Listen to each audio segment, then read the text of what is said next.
Hello बच्चों। तो हम लोग फोटोसिंथेसिस वाले चैप्टर शुरू किए थे, है ना, मतलब प्लांट फिजियोलॉजी पढ़ना शुरू किए थे। प्रीवियस क्लास में हम लोग फोटोसिंथेसिस से रिलेटेड जितने भी एक्सपेरिमेंट थे, जितने भी प्रयोग थे, उसके बारे में हम लोग जाने हैं। आज की क्लास में बेसिकली हम लोग फोटोसिंथेसिस कहाँ पर होती है, उसकी साइट क्या रहती है और पिगमेंट कैसे काम करती है, उसके बारे में जानने वाले हैं। ठीक है, तो देखते हैं आज के क्लास में यहाँ से हम लोग शुरू करते हैं प्रकाश संश्लेषण का साइट और इसका पिगमेंट। ठीक है, साइट बोलने का अर्थ यहाँ पर क्या होता है, साइट मतलब ये होगा कि जगह कहाँ पर प्रकाश संश्लेषण की क्रियाएं जो है संपन्न होती है। ठीक है, तो क्वेश्चन पूछता है एनसीईआरटी कि प्रकाश संश्लेषण की अभिक्रिया कहाँ पर होती है, तो हम लोग पूरा जवाब देंगे कि कहाँ पर संपन्न होती है। तो यहाँ जानेंगे हम लोग। पहले बात तो यहाँ पर क्या है, लीफ है, और लीफ का कलर कैसे रहता है ना, दूसरे कलर में लिखते हैं ब्लैक। लीफ का कलर कैसे रहता है, ग्रीन। ठीक है, ग्रीन रहने का रीजन क्या है, इसमें रहती है क्या, क्लोरोफिल। और क्लोरोफिल क्या होते हैं, वर्णक होते हैं। क्लोरोफिल क्या है, वर्णक। और इसी की वजह से वो लीफ क्या दिखती है, ग्रीन कलर के दिखाई देती है लीफ, पत्तियां। और पत्तियों में ही प्रकाश संश्लेषण की क्रिया होती है। ठीक है, तो देखो ये क्लोरोफिल जो है वर्णक कहाँ पर प्रेजेंट रहते होंगे, तो हम पूरा बात जानेंगे। तो ये प्रेजेंट कहाँ पर, ये कहाँ पर होती है, तो ये रहती है क्लोरोप्लास्ट में। कहाँ पर, क्लोरोप्लास्ट। और क्लोरोप्लास्ट कहाँ पर रहते हैं, तो ये रहती है मेसोफिल सेल में। ठीक है, मेसोफिल सेल में देखो, ये सेल है कोशिका, और इसी कोशिका के अंदर में, कोशिका के अंदर में हम जानते हैं कोशिकांग रहती है। तो क्लोरोप्लास्ट एक्चुअल में क्या होता है, कोशिकांग होते हैं। ठीक है, कोशिकांग है, और इस कोशिकांग के अंदर में क्या रहती है, वर्णक। और यहीं पर ही प्रकाश संश्लेषण की क्रिया है ना, मतलब इसके द्वारा ही प्रकाश संश्लेषण हो पाता है। मतलब इस वर्णकों में क्या होती है, अभिक्रिया होती है। तो कौन सी अभिक्रिया होती है वो जानेंगे। तो इसमें होती है प्रकाश अभिक्रियाएं, प्रकाश अभिक्रिया। ठीक है, मतलब कुल मिलाकर बोले कि प्रकाश संश्लेषण का साइट क्या है पूछेंगे, तो मेसोफिल सेल में, है ना। जो मेसोफिल सेल कहाँ पर है, लीफ में प्रेजेंट रहने वाली मेसोफिल सेल के क्लोरोप्लास्ट के क्लोरोफिल वाली जगह में, जहां पर भी क्लोरोफिल प्रेजेंट रहता है वहीं पर ही प्रकाश संश्लेषण की क्रिया होती है, ये जानेंगे। बाकी जो इसमें इन्वॉल्व रहने वाले, मतलब प्रकाश संश्लेषण की क्रिया में शामिल होने वाले जितने भी वर्णक है ना, उसको हम लोग पिगमेंट में क्या करेंगे, डिसाइड करेंगे कि पिगमेंट में कौन कौन चीजें होती है, कौन कौन से पिगमेंट रहती है। तो हम लोग है ना बेसिकली यहाँ पर पढ़ लेते हैं कि क्लोरोफिल ए इन्वॉल्व रहता है, और उसके अलावा क्लोरोफिल बी रहती है, उसके अलावा रहते हैं कैरोटीनॉइड्स भी रहते हैं, कैरोटीनॉइड्स। और क्या रहता है, जेंथोफिल, जेंथोफिल। तो ये सब क्या रहते हैं, पिगमेंट्स रहते हैं जो प्रकाश संश्लेषण की क्रिया में इन्वॉल्व होंगे। और ये जो पिगमेंट्स रहते हैं, सब पिगमेंट्स है ना, इसका भी साइट रहता है। तो ये कहाँ पर रहती है, तो ये रहती है थाइलेकोइड के झिल्ली में, थाइलेकोइड की झिल्ली में। ठीक है, ये हम डायग्राम भी देख सकते हैं, ये क्लोरोप्लास्ट का डायग्राम दिख रहा है। इसमें अलग अलग सिक्के के ढेर के रूप में ऐसी संरचनाएं दिखाई दे रही है, और यही संरचना झिल्ली से गिरी हुई रहती है। एक एक सिक्का जो रहेगा वही क्या होता है, थाइलेकोइड होते हैं। तो उसके बारे में हम लोग अभी जानेंगे। ठीक है, तो प्रकाश संश्लेषण का साइट पूछेगा कि कहाँ होती है, तो जाहिर सी बात है कि हम पौधे के हरे भाग में होती है, ये बता सकते हैं। ठीक है, लेकिन हम पौधे के हरे भाग बस बोलेंगे तो इससे हमारा आंसर नहीं मिल जाएगा। हमें तो अंदर तक जाके देखना पड़ेगा कि प्रकाश संश्लेषण एक्चुअल में कहाँ पर हो रही है। तो हम लोग लीफ के पत्ती के मेसोफिल सेल के क्लोरोप्लास्ट के अंदर में क्लोरोफिल है, और ये क्लोरोफिल प्रेजेंट है कहाँ पर, थाइलेकोइड की झिल्ली में। यहाँ पर प्रकाश अभिक्रियाएं होते हुए हमें दिखाई देगी। ठीक है, और प्रकाश अभिक्रिया होगी तभी प्रकाश संश्लेषण की प्रक्रिया के बारे में हम लोग जान पाएंगे। ठीक है, तो देखते हैं यहाँ से, है ना, क्या होती है इसमें। क्लोरोप्लास्ट जानते हैं प्लास्टिड का पार्ट होता है, दोहरी झिल्ली से घिरी हुई रहती है। पहले बात तो हम लोग इसको सेल बायोलॉजी में हम लोग पढ़े हुए रहते हैं, है ना। किससे घिरी घिरी रहती है, दोहरी झिल्ली से घिरी हुई कोशिकांग होती है, झिल्ली से घिरी कोशिकांग क्लोरोप्लास्ट।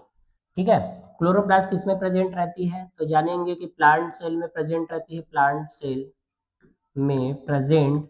तो हम लोग जहां पर क्लोरोप्लास्ट पढ़े थे वहां पर एक लाइन पढ़े थे, शुरू लाइन ही, कि सभी पौधों में, सभी हरे पौधे या बोल सकते हैं सभी पौधों में क्या होते हैं, क्लोरोप्लास्ट।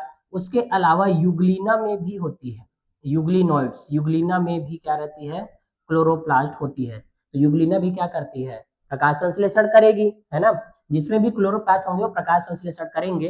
तो प्लांट में तो होती है, यूग्लिना में भी प्रेजेंट रहती है। ठीक है, तो इसके बारे में और जानते हैं हम लोग। प्रकाश संश्लेषण हरी पत्तियों, है ना, हरी पत्तियों और पौधे के अन्य हरे भागों, अन्य हरे भागों मतलब जो सैसव तना रहती है ना, सैसव तना, उसमें भी प्रकाश संश्लेषण की क्रिया होती है, क्योंकि वो भाग भी शुरुआत में क्या रहता है, हरा रहता है ना। हम देखे भी हैं, जिस टाइम में उगता रहता है, कोई भी अंकुरित होते हुए बीज को देखेंगे तो जो ऊपर की ओर ऐसे डाली जाते रहती है वो तना रहता है, और तना कैसे रहते हैं, हरा। तो उस टाइम में क्या रहती है, प्रकाश संश्लेषण की क्रिया होगी, क्योंकि वहां पर क्लोरोफिल प्रेजेंट रहेंगे। ठीक है, तो सैसव तना में भी क्या होती है, प्रकाश संश्लेषण। पत्तियों बस में होगी ऐसा कोई जरूरी नहीं है ना, तना में भी हो सकता है, बशर्ते कि वो शैशव अवस्था में होना चाहिए। ठीक है, उसके बाद और देखते हैं, क्लोरोप्लास्ट पत्तियों की मेसोफिल कोशिकाओं की दीवारों में मौजूद होते हैं, या आपतित प्रकाश की इष्टतम मात्रा प्राप्त करने में मदद करता है। सीधी सी बात है, क्लोरोप्लास्ट मेसोफिल सेल के अंदर में प्रेजेंट है, और ऐसे जगह में है जहां से उसको प्रकाश आसानी से मिल जाए। क्यों? क्योंकि देखो यहाँ पर इतने, ये सेल है मान लो, और सेल में क्लोरोप्लास्ट मान लो यहाँ पर है, ठीक है, और यहाँ पर जैसे रहेगा, मतलब ये किनारे तरफ रहेगा, तो लाइट जल्दी यहाँ पर एब्जॉर्ब होने की कोशिश करेगा, क्योंकि यही कहीं मान लो बीच में रहेगा क्लोरोप्लास्ट, है ना। तो ये क्लोरोप्लास्ट है, ये क्या है, सेल है, ये सेल के अंदर क्लोरोप्लास्ट, ये क्लोरोप्लास्ट कहीं इधर रहेगा बीच में, तो लाइट को पहुंचने में थोड़ा टाइम लगेगा। इसीलिए क्या रहती है, मेसोफिल कोशिकाओं के दीवारों में मौजूद होती है। दीवारों का मतलब ये जो सेल मेम्ब्रेन होती है ना, वहां पर ये क्या होती है, जुड़ी हुई रहती है। कौन? ये जो क्लोरोप्लास्ट होते हैं वो। ठीक है, क्लोरोप्लास्ट में एक झिल्लीदार तंत्र होती है, इसमें ग्रेना, स्टोमा लेमली और द्रव स्टोमा होते हैं। प्रत्येक ग्रेनम झिल्लीबद्ध थैलियों का एक समूह होता है, जिसे थैलेकॉइड कहते हैं। मतलब बोला जाए कि देखो यहाँ से हम देख सकते हैं डायग्राम से, कि देखो ये ऐसे सिक्के के चट्टे के रूप में दिखाई देती है, और हम लोग क्लोरोप्लास्ट की संरचना में पढ़े भी कि देखो ये बहुत सारे सिक्के के ढेर हैं, उसमें एक सिक्के को यदि हम लेते हैं, तो यही एक सिक्का क्या होता है, थैलेकॉइड होता है। थैलेकॉइड है ये, इसका नाम ही थैलेकॉइड है। और थैलेकॉइड क्या रहती है, झिल्ली से घिरी हुई रहती है। किससे घिरी हुई है, झिल्ली से घिरी, झिल्ली से घिरी रहती है। ठीक है, और इन्हीं का ही पूरा ढेर जब बन जाता है, इसी को हम लोग क्या बोलते हैं, ग्रेनम बोलते हैं, ग्रेनम, है ना। इसको हम क्या बोलते हैं, ग्रेनम। और ग्रेनम ग्रेनम ग्रेनम ऐसे बहुत सारे और भी ग्रेनम रहेंगे, यहाँ पर और भी ग्रेनम है, ऐसे रहती है ग्रेनम, है ना। और ग्रेनम जो रहती है आपस में ऐसे जुड़ी हुई रहती है एक दूसरे से, ये भी क्या है, ग्रेनम है, ये भी क्या है, ग्रेनम। और सभी ग्रेनम ग्रेनम मिलकर क्या बना देते हैं, ग्रेना बनाते हैं। ग्रेनम है ये भी, ये क्या है, ग्रेनम।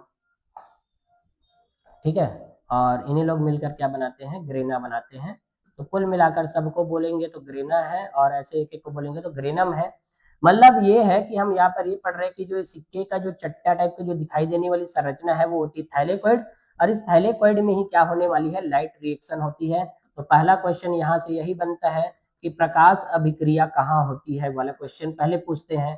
तो कहाँ पर होती है, थैलेकॉइड की झिल्ली, थैलेकॉइड की झिल्ली, या बोल सकते हैं मेम्ब्रेन ऑफ थैलेकॉइड में क्या होती है, प्रकाश संश्लेषण की क्रिया होती है, जाने हम लोग। ठीक है, इसके अलावा इसमें मतलब क्लोरोप्लास्ट के अंदर में और भी पार्ट होते हैं, जैसे कि दो ग्रेनम को जो कनेक्ट करने वाली संरचना जो होती है वो क्या होती है, स्ट्रोमा लेमिली बोलते हैं इसको हम लोग, क्या बोलते हैं, स्ट्रोमा लेमिली। स्ट्रोमा लेमिली नाम की संरचना होती है, स्ट्रोमा लेमिली। ठीक है, जो दो ग्रेनम को कनेक्ट करती है। उसके अलावा यहाँ पर लिक्विड वाला या द्रव वाला पार्ट होता है, तो द्रव वाले पार्ट को हम लोग क्या बोलते हैं, तो यहाँ पर बोलते हैं क्या, स्ट्रोमा बोलते हैं। ठीक है, क्या बोलते हैं, स्ट्रोमा। ठीक है, स्ट्रोमा वो जगह है जहां पर डार्क रिएक्शन होते हैं। यहाँ पर क्या, कौन सा रिएक्शन होंगे, तो डार्क रिएक्शन होती है। तो पहला क्वेश्चन तो यही पूछता है कि लाइट रिएक्शन और डार्क रिएक्शन कहाँ कहाँ होती है, इसका साइड क्या है। तो डार्क रिएक्शन का साइड कहाँ पर है, स्ट्रोमा में, जबकि लाइट रिएक्शन का साइड कहाँ पर है, थैलेकॉइड में। ठीक है, अब लाइट रिएक्शन डार्क रिएक्शन क्यों बोल रहे हैं, तो देखो लाइट में प्रकाश ऊर्जा जब आएगी तो उसको केमिकल ऊर्जा में बदलना है। तो प्रकाश ऊर्जा जब आती है तो यहाँ पर इलेक्ट्रॉन को एक्साइटेड करवाती है, इलेक्ट्रॉन निकलेंगे यहाँ से, उसका काम ही वही है, इलेक्ट्रॉन को निकलवाना, ताकि इलेक्ट्रॉन सभी जगह जाए और पूरे रिएक्शन या पूरी अभिक्रिया को संपन्न करे। तो इलेक्ट्रॉन का मूवमेंट करवाने का काम करती है कौन, लाइट जो रहती है वही। और जब तक लाइट नहीं आएगा तब तक इलेक्ट्रॉन यहाँ से एक्साइटेड होकर निकलेंगे नहीं, और जब नहीं निकलेगा तो कोई भी प्रोडक्ट जो लाइट रिएक्शन से बनती है वो नहीं बन पाएगा, और लाइट रिएक्शन से प्रोडक्ट नहीं बन पाएगा तो डार्क रिएक्शन नहीं चलेंगे। तो हम लोग है ना क्या पढ़ रहे थे यहाँ पर, क्लोरोप्लास्ट में ये डबल मेम्ब्रेनस से क्या रहती है, बॉन्डेड रहती है। तो डार्क रिएक्शन और लाइट रिएक्शन के बारे में जान रहे हैं। ठीक है, तो ये जो थैलेकॉइड की जो झिल्ली रहती है उसमें क्या होता है, लाइट रिएक्शन, और जो स्ट्रोमा होते हैं वहां पर क्या होती है, डार्क रिएक्शन होती है। यहाँ से हम लोग एनसीईआरटी का डायग्राम भी देख सकते हैं। डबल मेम्ब्रेनस होती है ये, आउटर मेम्ब्रेन, और ये क्या रहती है, इनर मेम्ब्रेन।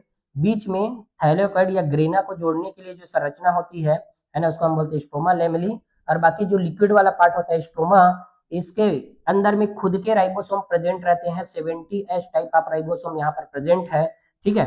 कुछ यहाँ पर जो दिखाई दे रहे हैं, जैसे कि ये दिखाई दे रही स्टार्च ग्रेन्यूल्स होते हैं, और कुछ जो है लिपिड ड्रॉपलेट्स वगैरह भी प्रेजेंट होती है, ठीक है। तो ये सब चीज हम लोग जाने हैं ना। उसके बाद में देखते हैं कि क्लोरोप्लास्ट में सुस्पष्ट श्रम विभाजन होता है। ये लाइन बहुत इंपॉर्टेंट है ना, सुस्पष्ट श्रम विभाजन का मतलब सभी काम को एक ही लोग नहीं करेंगे। यहाँ पर क्या होगा कि लाइट रिएक्शन से बनने वाली प्रोडक्ट है ना कोई और जगह में होगी, डार्क रिएक्शन से बनने वाली प्रोडक्ट कोई और जगह में होगी, राइबोसोम अपना अलग काम करेंगे, स्टार्च ग्रेन्यूल्स का स्टोरेज अलग होगा। मतलब कुल मिलाकर श्रम विभाजन का मतलब क्या होता है, वेरी इंपॉर्टेंट लाइन है ना, याद रखना इसको कि क्लोरोप्लास्ट में श्रम विभाजन होता है कि नहीं पूछेंगे तो कहाँ से, तो जानना है हमें क्या कि श्रम विभाजन होती है। श्रम विभाजन का मतलब अपने अपने काम को नहीं लोग बंटवारा करके करते हैं, ठीक है, ये बात हमें याद रखना है, ठीक है। और जानते हैं इसके बारे में क्लोरोप्लास्ट में है ना क्या होती है, इसके बारे में देखते हैं हम लोग। तो देखिए इधर से क्लोरोप्लास्ट में लाइट रिएक्शन होती है, और लाइट रिएक्शन से जो भी चीजें बनती है ना, वो किसमें चली जाती है, डार्क रिएक्शन में। डार्क रिएक्शन के थ्रू है ना ग्लूकोज वगैरह सब बनते हैं, कार्बन डाइऑक्साइड सब रिलीज होती है। पहले इसको पढ़ते हैं फिर जानेंगे हम लोग। तो झिल्ली तंत्र प्रकाश ऊर्जा को फंसाती है और एटीपी और एनएडीपीएच को संश्लेषित करते हैं, इसे प्रकाश अभिक्रियाएं कहते हैं। मतलब झिल्ली तंत्र का मतलब थाइलेकॉइड की जो झिल्ली रहती है ना, यहाँ पर ये थाइलेकॉइड की झिल्ली है, थैलेकॉइड की झिल्ली। इस थैलेकॉइड की झिल्ली में क्या होता है, थैलेकॉइड की झिल्ली में प्रकाश अभिक्रिया होगी। मतलब बोला जाए कि लाइट यहाँ पर आती है, और लाइट के आने की वजह से इस थैलेकॉइड की झिल्ली में है ना, लाइट आने की वजह से यहाँ पर क्या होगी, लाइट रिएक्शंस होंगी, मतलब रिएक्शंस होंगी, अभिक्रियाएं। तो लाइट रिएक्शन बोलेंगे उसको प्रकाश अभिक्रिया। तो कहाँ पर आ रही है, थैलेकॉइड की झिल्ली में। तो इसके फलस्वरूप क्या बनती है, एटीपी बनती है और NADPH बनते हैं, NADPH बनती है। तो ये दोनों बनती है किसके द्वारा, लाइट रिएक्शन के द्वारा। और एक चीज और होती है यहाँ पर कि इसमें वाटर स्प्लिट होते हैं, वाटर स्प्लिटिंग, स्प्लिटिंग को हम बोलते हैं टूटना या विघटन। तो वाटर विघटन होता है, जल का विघटन, और विघटन होने की वजह से क्या निकलते हैं, ऑक्सीजन निकलती है।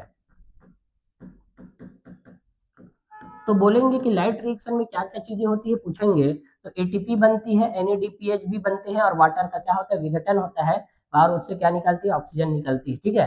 तो ये सब किसमें शामिल है, तो ये सब ना प्रकाश अभिक्रिया में शामिल होती है। और उसके बाद में देखें तो प्रकाश अभिक्रिया में शामिल है तो कहाँ पर होती होगी, तो थाइलेकॉइड के झिल्ली में होती है। ये एक कहानी टाइप का याद रखना है इसको, है ना, कोई ज्यादा इसमें बर्डन नहीं लेना है। बाकी और देखें कि स्ट्रोमा में एंजाइमेटिक प्रतिक्रियाएं ग्लूकोज को संश्लेषित करने के लिए पौधों में CO2 को शामिल करती है, और जो बदले में स्टार्च बनाती है, इसे डार्क रिएक्शन कहते हैं, ठीक है। तो पहले बात तो अभी है ना, इससे पहले हम देखें कि डार्क रिएक्शन होती कहाँ पर है भाई, तो हम जानेंगे क्या, स्ट्रोमा के अंदर में होती है। कहाँ पर होती है, स्ट्रोमा में डार्क रिएक्शन होती है। तो इसका साइड से ही क्वेश्चन पूछ देते हैं। अब डार्क रिएक्शन होगी तो इसके फलस्वरूप क्या बनेगा, तो यहाँ पर से बनती है ग्लूकोज फॉर्मेशन, और साथ में यहाँ से क्या निकलेगी, तो यहाँ पर CO2 रिलीज होती है ना, CO2 का यूज होता है, CO2 का यूज, ठीक है। कहाँ पर CO2 का यूज होगा, यही डार्क रिएक्शन में CO2 का यूज, ठीक है। कार्बन डाइऑक्साइड भी क्या होते हैं, यूज होंगे तभी तो क्या बनेगा, ग्लूकोज बन पाएगा। और ये सब रिएक्शन कहाँ पर होती है, स्ट्रोमा में। और ग्लूकोज निर्माण की प्रक्रिया, या बोल सकते हैं हम लोग ग्लूकोज जो है ना बदल जाती है किसमें, स्टार्च में। तो स्टार्च निर्माण की जो प्रक्रिया होती है ना, उसको हम लोग बोलते हैं डार्क रिएक्शन, ठीक है। इसका मतलब यह नहीं है कि वे अंधेरे में होते हैं या वे प्रकाश पर निर्भर नहीं है, ठीक है। क्या बोल रहे हैं यहाँ पर कि जो स्ट्रोमा में होने वाली डार्क रिएक्शन है वो लाइट रिएक्शन के ऊपर में डिपेंड होगी, ऐसा बिल्कुल भी नहीं है। और वो प्रकाश पर निर्भर है, ऐसा भी नहीं है। तो क्या चीज पर निर्भर है, तो लाइट रिएक्शन के प्रोडक्ट के ऊपर में निर्भर करती है। तो यहाँ पर इंपॉर्टेंट बात ये जानते हैं हम लोग कि डार्क रिएक्शन मतलब ग्लूकोज के formation, dark reaction light reaction के ऊपर में, लाइट रिएक्शन के ऊपर डिपेंड नहीं रहती, के ऊपर क्या नहीं रहती, डिपेंड नहीं रहती, ठीक है। मतलब डार्क रिएक्शन की अलग ही कहानी है, कैसे, तो डार्क रिएक्शन लाइट रिएक्शन के ऊपर में डिपेंड नहीं करती, तो किस पर निर्भर करती है, तो लाइट रिएक्शन के प्रोडक्ट के ऊपर, लाइट रिएक्शन के प्रोडक्ट पर निर्भर करती है, प्रोडक्ट पर निर्भर करती है। अब यहाँ से घुमा फिरा के क्वेश्चन देंगे, है ना, निर्भर करती है, कैसे घुमाएंगे कि dark reaction is depend on light reaction. तो बहुत सारे लोग को यही पता चलेगा कि है ना डार्क रिएक्शन जो रहती है लाइट रिएक्शन के ऊपर ही तो डिपेंड करती होगी। क्यों? क्योंकि लाइट रिएक्शन से जो बनने वाली एटीपी एनएडीपीएच है, इन्हीं सब का क्या होता है, यूज होता है। जैसे यहाँ पर कार्बन डाइऑक्साइड का यूज देखे ना, वैसे ही यहाँ पर एटीपी का भी यूज होगा, एनएडीपीएच का भी यूज होगा, तभी तो ग्लूकोज बनेगा। तो इनका यूज हो रहा है किसका, एटीपी एनएडीपीएच का, है ना। तो यूज होगा तभी तो क्या बनेंगे, ग्लूकोज।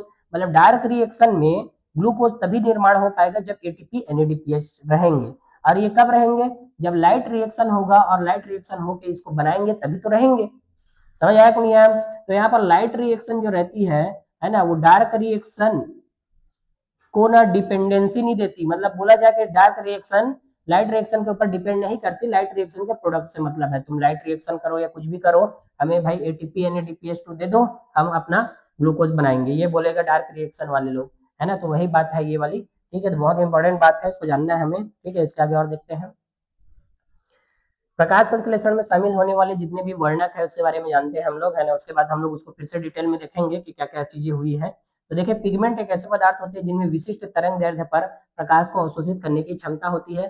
क्रोमेटोग्राफी क्रोमेटोग्राम में निम्नलिखित पत्ती वर्णक दिखाती है। मतलब देखो, क्रोमेटोग्राफी एक वो होता है, मतलब वर्णकता प्रदर्शित करने के लिए एक सूचनांग है। मतलब सूचनांग मतलब इसमें अलग अलग कलर जो है प्रदर्शित होते हैं, अपने कलर तरंग दैर्ध्य के आधार पर ये यहाँ पर जमा हो जाता है, ठीक है।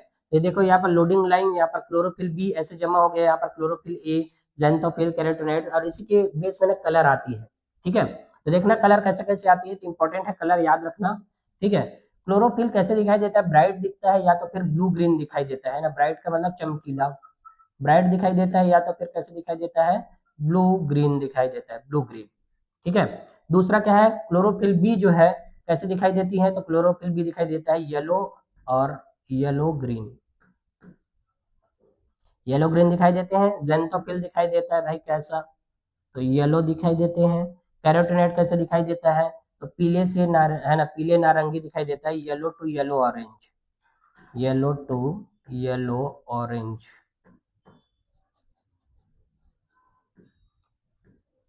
ठीक है। तो ये क्या है, क्लोरोफिल ए, क्लोरोफिल बी, और तीसरा क्या है ज़ैंथोफिल, और चौथा क्या है कैरोटीनॉइड। तो सबका अलग अलग कलर होते हैं। हम है ना पढ़े रहते हैं बचपन में ऐसे विबग्योर के बारे में, है ना, विबग्योर। तो विबग्योर में से है ना हमें इन चारों कलर को याद रखना है। चारों कलर को मतलब शुरू वाले में देखना ब्राइट या ब्लू ग्रीन है, तो ये क्या हो गया, क्लोरोफिल ए, क्लोरोफिल ए का। दूसरा पीला हरा है, पीला हरा मतलब इन दोनों का हो जाएगा, तो ये क्या हो जाएगा, क्लोरोफिल। देखो शुरू में क्या है, ब्लू ग्रीन है ना, ये वाला नीला हरा ब्लू ग्रीन वाला। और उसके बाद ग्रीन येलो है, कौन से का, क्लोरोफिल बी का। और उसके बाद जेंथोफिल है, तो जेंथोफिल में क्या हो जाएगा, ये अकेले क्या हो जाएगा इसका, है ना, ये जेंथोफिल कौन सा हो जाएगा, जेंथोफिल में पीला कलर आ जाएंगे। और उसके बाद में पीला और है ना यहाँ पर ये दोनों कलर फिर से आ जाएंगे, किसके लिए, कैरोटीनॉइड्स के लिए। तो कुल मिलाकर बोला जाए कि विबग्योर में ये चार कलर ही ना, चार कलर ही वेरिएशन कर रहा है। इससे कभी नहीं भूलोगे कि दो इधर का छोड़ दे और एक इधर का छोड़ दे, तो है ना ए बी और जेंथोफिल कैरोटीनॉइड्स को ऐसे याद रखना है। इससे ना कभी नहीं भूलेंगे कि कौन सा कलर क्या है। तो ये विबग्योर के अंदर ही है, पहले ये दोनों, फिर ये दोनों, फिर उसके बाद इसमें क्या है, ये अकेले है, ये वाला जेंथोफिल वाला सिर्फ येलो वाला है, और बाकी येलो ऑरेंज रहेंगे, कौन सी, कैरोटीनॉइड्स वाले रहेंगे, ठीक है। तो कुल मिलाकर ऐसे याद रखना है। इन सब का फार्मूला भी रहता था पहले, फार्मूला वगैरह भी बताता था, है ना, लेकिन फार्मूला याद रखने की जरूरत नहीं है, एनसीईआरटी ने बताया भी नहीं है इन सब का फार्मूला, फिर भी पहले बताता था, लेकिन अभी है ना नहीं जानना है हमें। तो याद रखना, देखो क्लोरोफिल ए ऐसे दिखाई देती है, क्लोरोफिल बी, ये जो है ना कलर, सबके कलर अलग अलग दिखाई दे रहे हैं, है ना। तो कलर जो होती है क्रोमेटोग्राम में क्या होती है, अलग अलग कलर दिखाई दे रहे हैं, ठीक है। किसका हम लोग किए हैं, देखो स्पेनिश, स्पेनिश का मतलब क्या होता है, स्पेनिश में से होता है पालक, पालक की पत्तियों से जो पिगमेंट को एक्सट्रैक्ट किया गया है उसी का क्रोमेटोग्राफी में रंग दिखाया गया है कि कैसे कैसे कलर की होती है। तो कौन से पिगमेंट कैसे कैसे कलर दिखाई देते हैं इसको बताया है ना। तो ये सब चीज शामिल होती है, प्रकाश संश्लेषण में शामिल होने वाले वर्णक होते हैं यही, chlorophyll A, chlorophyll B, xanthophyll and carotenoids होते हैं, ठीक है। आगे देखिए इसमें अगला है क्लोरोफिल बी, जेंथोफिल और कैरोटीनॉइड सहायक वर्णक है, सहायक पिगमेंट्स के कार्य देखना। यहाँ पर जो ना जो भी मुख्य जितने भी प्लांट होते हैं उसमें मुख्य पिगमेंट या मुख्य वर्णक का बात करें हम लोग, तो मुख्य वर्णक होती है कौन, पता है, क्लोरोफिल ए। क्लोरोफिल ए क्या होते हैं, मुख्य वर्णक। बाकी जो और भी है जैसे कि कौन कौन से, क्लोरोफिल बी, जेंथोफिल और कैरोटीनॉइड्स, ये तीनों क्या होते हैं, तो ये तीनों होते हैं सहायक वर्णक होते हैं। इन लोग क्या होते हैं, सहायक वर्णक। ठीक है, मतलब ये क्लोरोफिल के कार्य को क्या करेंगे, सहायता करते हैं। तो देखो इन लोग क्या क्या करते हैं, तो इनके काम है, वे विभिन्न तरंग दैर्ध्य पर प्रकाश को अवशोषित करते हैं और ऊर्जा को क्लोरोफिल ए में स्थानांतरित करते हैं। ठीक है, देखो क्लोरोफिल ए जो है ना डायरेक्टली सनलाइट को लेता नहीं है, तरंग दैर्ध्य के रूप में आती है लाइट, है ना, तरंग दैर्ध्य के रूप में लाइट आती है, और उस प्रकाश को, उस तरंग दैर्ध्य वाली प्रकाश को पहले क्या करेंगे, ये सहायक वर्णक पहले अवशोषित करेंगे। मतलब मान लो लाइट इधर से आ रही है, तो लाइट आ रही है तो पहले सबसे पहले तरंग दैर्ध्य को या वेवलेंथ को, लाइट की वेवलेंथ को, है ना, कौन अवशोषित करेगा, तो ये सहायक वर्णक करेंगे, और उसके बाद में फिर इसको देते हैं। डायरेक्ट इसको ना क्या नहीं मिलता, लाइट नहीं मिलता या वेवलेंथ वाली लाइट नहीं मिलती, पहले सहायक वर्णक इसको लेते हैं। तो ये क्लोरोफिल ए को फोटो ऑक्सीकरण से बचाते हैं। तो ऐसा क्यों करते हैं ये, ठीक है, तो यहाँ से एआर वाले क्वेश्चन या स्टेटमेंट वाले क्वेश्चन बनेंगे कि सहायक वर्णक लाइट से जो आने वाली वेवलेंथ या तरंग दैर्ध्य है उसको पहले क्यों अवशोषित करती है, क्योंकि क्लोरोफिल ए को फोटो ऑक्सीडेशन से बचाना है। फोटो ऑक्सीडेशन का मतलब होता है कि क्लोरोफिल यहाँ पर नष्ट हो सकते हैं, तो मतलब सोलराइजेशन भी बोल सकते हैं इसी को, या फोटो ऑक्सीडेशन बोल सकते हैं। तो क्या होगा कि इसको बचाना है, एक्चुअल में इसको बचाना है, क्लोरोफिल ए को बचाना है। इसीलिए शुरू में इन लोग क्या करते हैं, अपना बलिदान देते हैं। मतलब कुल मिलाकर बोला जाए कि लाइट के वेवलेंथ या तरंग दैर्ध्य को पहले अवशोषित करेंगे और उसके बाद फिर क्लोरोफिल ए को देते हैं जितना जरूरत रहता है उसको, वरना क्या हो जाएगा, क्लोरोफिल ए डायरेक्टली मिलेगा इसको, है ना, तो क्या हो जाएगा, ये नष्ट हो जाएंगे। क्लोरोफिल ए नष्ट हो गया तो पत्तियां ही पूरा नष्ट हो जाएगी और पूरी तरीके से प्रकाश संश्लेषण प्रभावित हो जाएगा। इसीलिए ऐसा करते हैं। तो फोटो ऑक्सीडेशन से बचाने के लिए ये सब चीज किया जाता है। फिर क्या करने का, कि सहायक वर्णक द्वारा लाइट को एब्जॉर्ब करने का। ठीक है, तो हम लोग जाने, इसके बाद और देखते हैं हम लोग। अब देखिए प्रकाश संश्लेषण में शामिल जो जितने भी पिगमेंट्स है उसमें देखें कि अवशोषण स्पेक्ट्रम और एक्शन स्पेक्ट्रम निकटता से मेल खाते हैं, जो दर्शाता है कि स्पेक्ट्रम के नीले और लाल क्षेत्रों में प्रकाश संश्लेषण अधिकतम है। ग्राफ भी यही दिखाते हैं कि क्लोरोफिल ए प्रकाश संश्लेषण से जुड़ा मुख्य वर्णक है। ठीक है, अब देखो 3 यहाँ पर ग्राफ दिए गए हैं। कहाँ कहाँ पर देखो, ये क्या है, graph showing absorption spectrum of chlorophyll A, B and carotenoid. 3 pigment है यहाँ पर, है ना, absorption of light by chloroplast pigment. तो क्लोरोप्लास्ट के पिगमेंट है कौन कौन सी, क्लोरोफिल ए, क्लोरोफिल बी और कैरोटीनॉइड। इन तीनों के द्वारा प्रकाश को कैसे अवशोषित किया जाता है उसको दिखाया है। तो देखना यहाँ पर 400 से लेकर 700 नैनोमीटर का जो वेवलेंथ है वो उसको हम लोग पार रेडिएशन बोलते हैं। इतने ही जो रेडिएशन की वेवलेंथ की जो लाइट है उसी को लेता है प्लांट, और उसी के हिसाब से यहाँ पर क्लोरोफिल, कौन सा क्लोरोफिल ज्यादा लेता है कौन सा कम लेता है उसको यहाँ पर बताया गया है। ठीक है, तो हम देख सकते हैं यहाँ पर कि सबसे ज्यादा जो है लाइट को एब्जॉर्ब करने का काम कौन कर रही है, क्लोरोफिल बी कर रही है ना। तो यहाँ पर एब्जॉर्प्शन ऑफ लाइट देखेंगे, एब्जॉर्प्शन ऑफ लाइट, तो एब्जॉर्प्शन ऑफ लाइट में बात करेंगे तो सबसे पहला कौन, सबसे ज्यादा कौन कर रही है, क्लोरोफिल बी सबसे ज्यादा कर रही है। ठीक है, उसके बाद में कौन कर रही है, क्लोरोफिल ए, ये वाली क्लोरोफिल ए है ना, ब्लू वाली ये जो दिखाई दे रही है वो, और उसके बाद में कौन करती है, कैरोटीनॉइड्स वाला करती है। मतलब देखा जाए तो प्रकाश को अवशोषित करने का जो क्रम है ना अलग अलग है, अलग अलग क्लोरोफिल में अलग अलग होती है।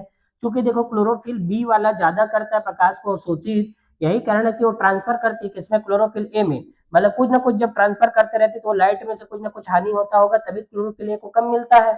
तो यहाँ पर हम देखें कि सबसे ज्यादा एब्जॉर्प्शन इसमें, फिर इसमें, फिर इसमें होती है। तो हम लोग देख चुके हैं यहाँ पर एब्जॉर्प्शन ऑफ स्पेक्ट्रम में। बात करें दूसरा वाला ग्राफ देखते हैं हम लोग, कि देखना rate of photosynthesis measured by oxygen release.